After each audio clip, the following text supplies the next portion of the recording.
नमस्कार, स्वागत है आपका हमारे खास कार्यक्रम प्रार्थना हो स्वीकार में। आपके साथ मैं हूं सुनीता राय शर्मा। भगवान विष्णु को सबसे प्रिय है एकादशी का दिन और सभी एकादशी में सबसे महत्वपूर्ण है उत्पन्ना एकादशी। पौराणिक मान्यता है कि इस दिन देवी एकादशी की उत्पत्ति हुई और इस वजह से इस एकादशी को उत्पन्ना एकादशी कहा गया। जो लोग एकादशी व्रत का प्रारंभ करना चाहते हैं वो उत्पन्ना एकादशी से एकादशी व्रत शुरू कर सकते हैं। तो क्या है इस एकादशी की महिमा, कैसे करें एकादशी का व्रत और कैसे उत्पन्ना एकादशी का खास दिन आपकी सभी मनोकामनाएं पूरी कर देगा। परम फलकारी है मार्गशीर्ष की उत्पन्ना एकादशी।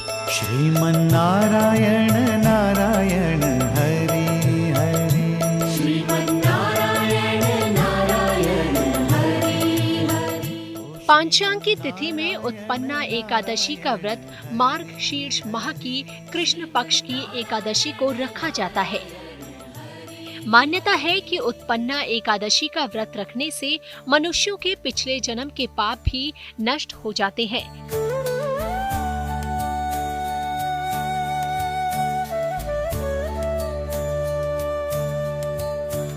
उत्पन्ना एकादशी व्रत के प्रभाव से साधक को संतान के साथ साथ सुखी जीवन और आरोग्यता का भी वरदान मिल जाता है और इंसान भवसागर से पार उतरकर जन्म मरण के बंधन से मुक्त हो जाता है। मार्गशीर्ष में भगवान श्री कृष्ण की कृपा पाने का बहुत ही सरल उपाय है। मार्गशीर्ष में भगवान ने स्वयं कहा है कि मैं मासों में मास मार्गशीर्ष हूँ और इसका उद्देश्य, इसका उल्लेख हमको मिलता है श्री कृष्ण जी कहते हैं गीता में 10वें अध्याय के 35वें श्लोक में। कहते हैं भगवान कि मैं मासों में मास तो मैं हूँ ही, इस मास में मुझे अति प्रिय है मास है और ऋतुओं में ऋतु बसंत ऋतु मुझे पसंद है। तो जो इस मास में भगवान हरि का, भगवान श्री कृष्ण का पूजन करेगा, पाठ करेगा, रामायण करेगा, गीता का उल्लेख करेगा और हरि के नाम का कीर्तन करेगा, भगवान की कृपा, श्री कृष्ण जी की कृपा हमेशा बनी रहेगी।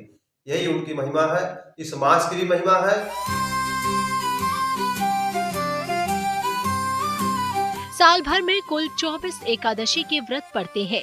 हर माह एक एकादशी व्रत शुक्ल पक्ष में और एक कृष्ण पक्ष में रखा जाता है।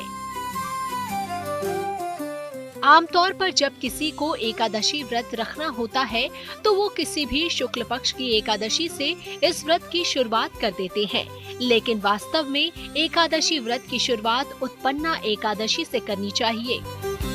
इसे ही पहली एकादशी माना जाता है।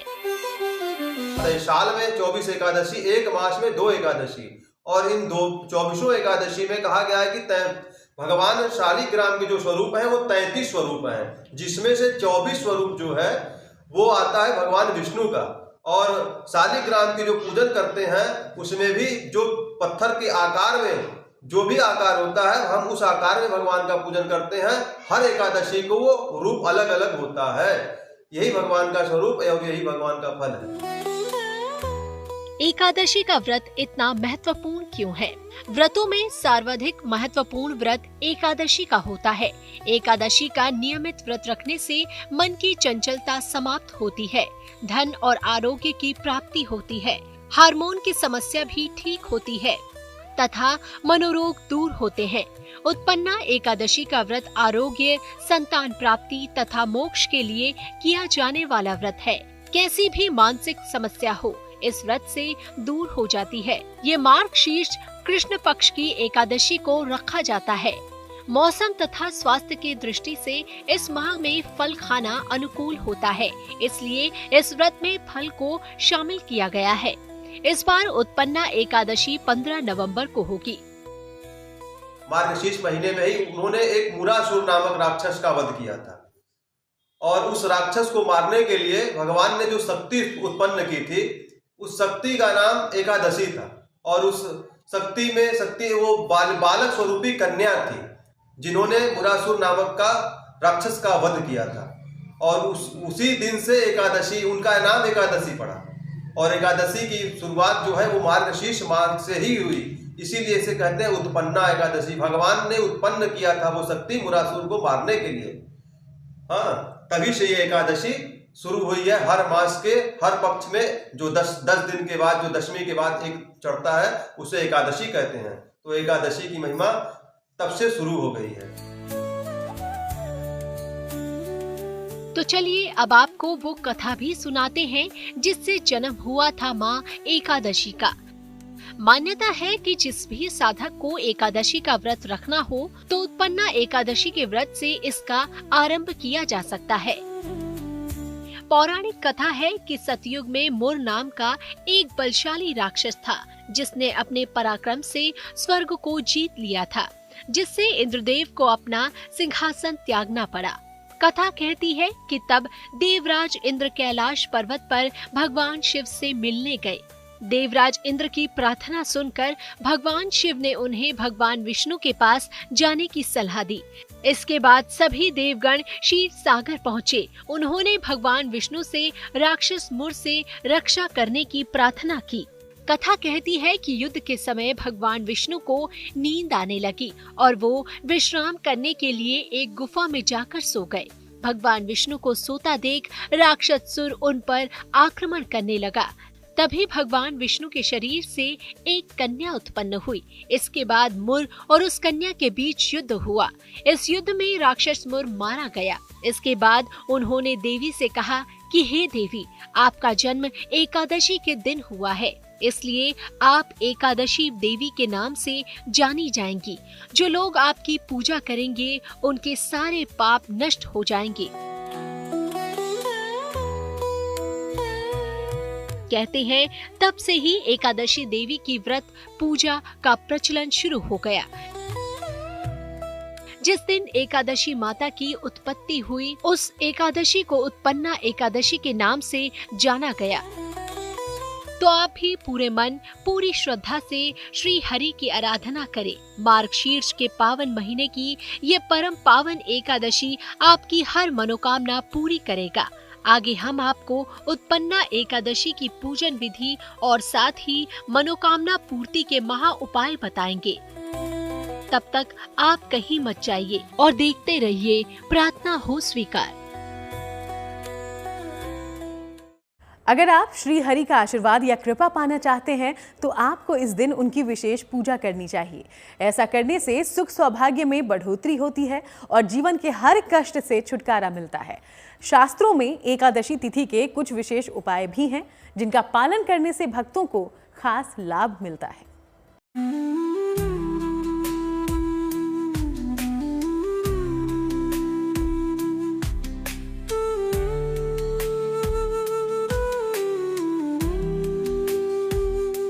कीजिए उत्पन्न एकादशी के विशेष प्रयोग।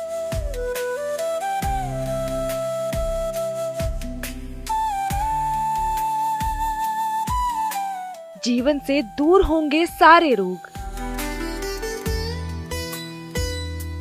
संतान की चाह नहीं रहेगी अधूरी।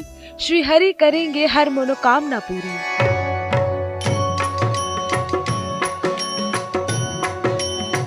उत्पन्न एकादशी का व्रत श्री हरि विष्णु से मनोकामना पूरी करवाने की शक्ति रखता है, इसलिए पूरे विधि विधान से व्रत और पूजा करें, सात्विक तौर तरीकों का पालन करें और इस पावन दिन का लाभ लें।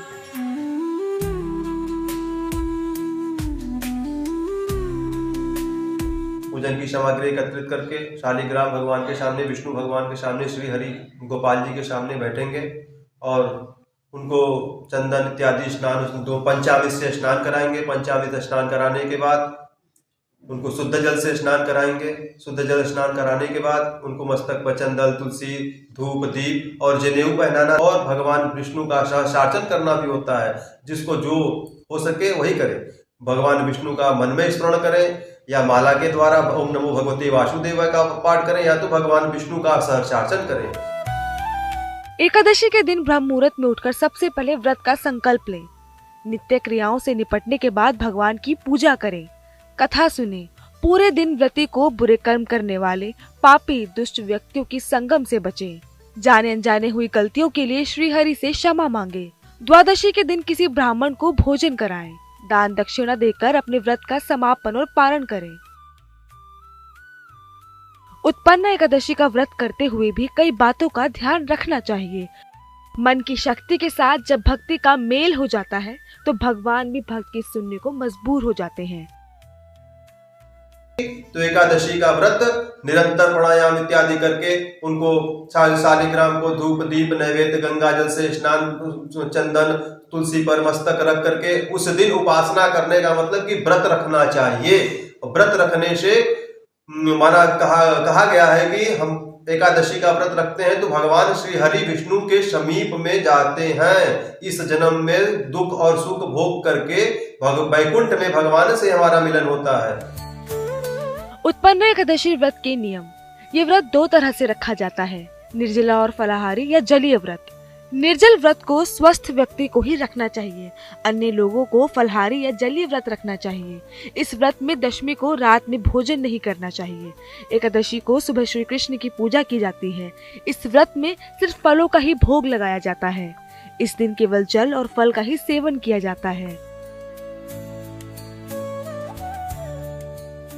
उत्पन्न एकादशी का व्रत रखने से मन शांत होता है और ये व्रत हृदय को शुद्ध रखता है। उत्पन्न एकादशी व्रत के दिन भगवान विष्णु जी की पूरे भक्ति भाव से पूजा करने का विधान है। इस दिन ब्रह्म समय में भगवान को फूल, धूप, दीप और अक्षत से पूजा करनी चाहिए और श्रद्धा भाव से अपनी इच्छा पूर्ति की प्रार्थना करनी चाहिए। अगर आप संतान प्राप्ति की इच्छा रखते हैं या जीवन में कोई कमी आपको परेशान कर रही है तो इस पावन बेला का लाभ लें।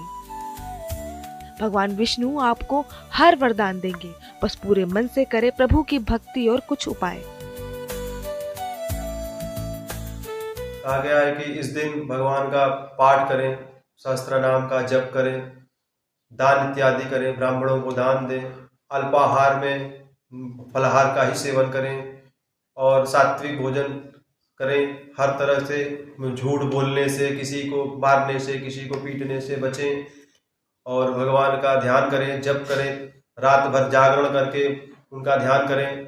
यही इनका प्रयोग है। प्रयोगात्मक अगर करना है तो आप अपने घर में रामायण का पाठ करें, गीता का पाठ करें, जो भी भगवान का नाम आप जिस प्रकार से स्मरण कर सकें वो करते रहें। उत्पन्न एकादशी के विशेष प्रयोग।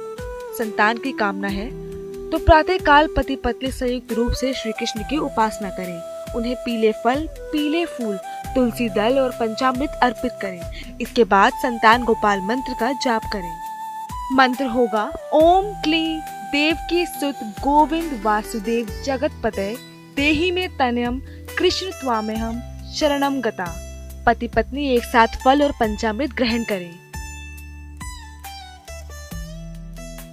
उत्पन्न एकादशी पर भगवान विष्णु और माता लक्ष्मी की पूजा विधि का विशेष महत्व है। इस दिन भगवान विष्णु की पूजा विधि पूर्ण करने से सभी पापों का नाश होता है। ये व्रत न केवल सांसारिक कष्टों से मुक्ति दिलाता है बल्कि मोक्ष की प्राप्ति के लिए भी लाभकारी माना जाता है। माना जाता है कि इस तिथि पर किए गए छोटे छोटे महाप्रयोग आपकी झोली खुशियों से भर सकते हैं। इच्छा पूर्ति के लिए क्या करें?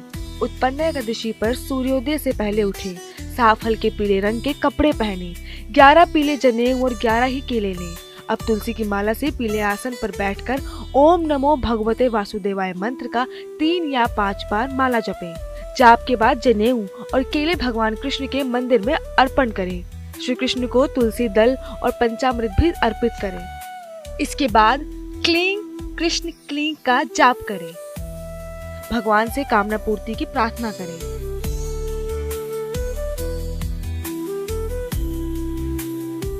हर माह में 2 बार एकादशी का व्रत रखा जाता है। इस व्रत को श्रेष्ठ व्रतों में से एक माना गया है। एकादशी भगवान विष्णु को समर्पित है। मान्यता है कि जो भक्ति भाव और सच्ची श्रद्धा के साथ उत्पन्न एकादशी का व्रत करता है उसे अश्वमेध यज्ञ करने समान फल प्राप्त होता है।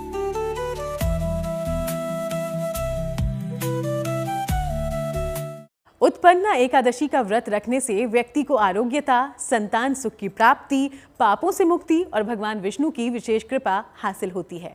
मार्गशीर्ष उत्पन्न एकादशी के दिन कुछ आसान उपाय आपकी हर मुश्किल खत्म कर सकते हैं, आपके सारे कष्ट को हर सकते हैं, लेकिन कुछ बातों का ध्यान रखना बेहद जरूरी है। मन मंदिर में सजे बिहारी, मनमोहन तेरी छवि अति प्यारी, बंसी बजैया रास रचैया, तारनहार मेरे तुम ही केवैया, तुमसे बड़ा कहाँ कौन कन्हैया। श्री कृष्ण गोविंद हरे मुरारे, हे नाथ नारायण वासुदेवा। श्री कृष्ण गोविंद। एकादशी की तिथि चाहे कोई भी हो, उस दिन पूजन श्री हरि का ही करना है। वासुदेवा देवकी नंदन, तुमको वंदन रखते सबकी लाज। कहते हैं कि जो भी भक्त श्री हरि की पूर्ण समर्पण के साथ साधना करता है, परमेश्वर उसकी हर इच्छा की पूर्ति करते हैं।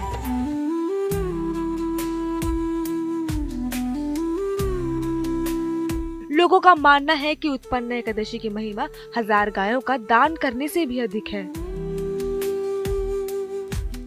उत्पन्न एकादशी का व्रत रखने वाले लोग देवताओं की त्रिमूर्ति भगवान ब्रह्मा, भगवान विष्णु और भगवान महेश को भी प्रसन्न कर सकते हैं। इसके अलावा लोग विष्णु पूजा के दौरान देवी एकादशी की पूजा करते समय एक विशेष विष्णु मंत्र का जाप करते हैं। पूजा के दौरान आपको कुछ बातों का ध्यान जरूर रखना चाहिए। सावधानियां ये हैं कि भगवान को अक्षत नहीं चढ़ाना है। जिस दिन हमको व्रत रहना है, जिस दिन एकादशी आवे, उस दिन घर में तो चावल बनना ही नहीं चाहिए और भगवान को भी नहीं चढ़ाना चाहिए। एकादशी के दिन हम हो सके तो सात्विक भोजन करें, जमीन पर बिसोवें और रात्रि भर जागरण करें, भगवान का कीर्तन नाम इत्यादि करें, सोवे न। ये सावधानियां हैं एकादशी से जुड़ी हुई। और किसी भी प्रकार का आप अल्पाहार लेते हैं तो उसमें ये सावधानियां रखें कि कहीं हम कुछ ऐसा तो भोजन नहीं कर रहे हैं जो भगवान के समीप न जाने का कारण बने। जो मांसाहारी भोजन हुआ, मदिरा हुआ, ये सब नहीं खाना चाहिए। ज़्यादा चिकनाहट वाला सब भोजन नहीं करना चाहिए। हल्का भोजन करना चाहिए कि भगवान का नाम इत्यादि हम स्मरण करते रहें। उत्पन्न एकादशी से जुड़ी सावधानियां। तामसिक आहार पूरे दिन नहीं करना है। किसी से भी बुरा व्यवहार नहीं करना है। पूरे दिन बुरे विचारों से भी दूर रहें। प्रभु विष्णु को अर्घ दिए बिना दिन की शुरुआत ना करें। केवल हल्दी मिले हुए जल से ही अर्घ दें।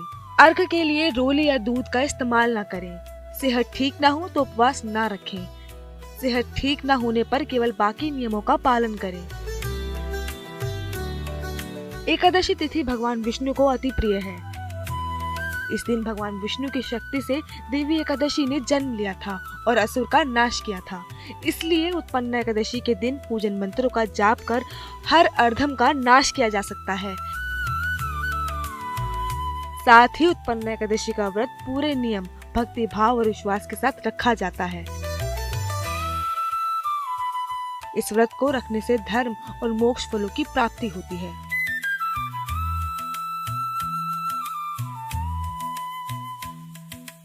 तो आपको मिले श्री हरि की कृपा, इसी प्रार्थना के साथ हम लेंगे इजाजत। देश दुनिया की बाकी तमाम अच्छी खबरों के लिए आप देखते रहिएगा GNT।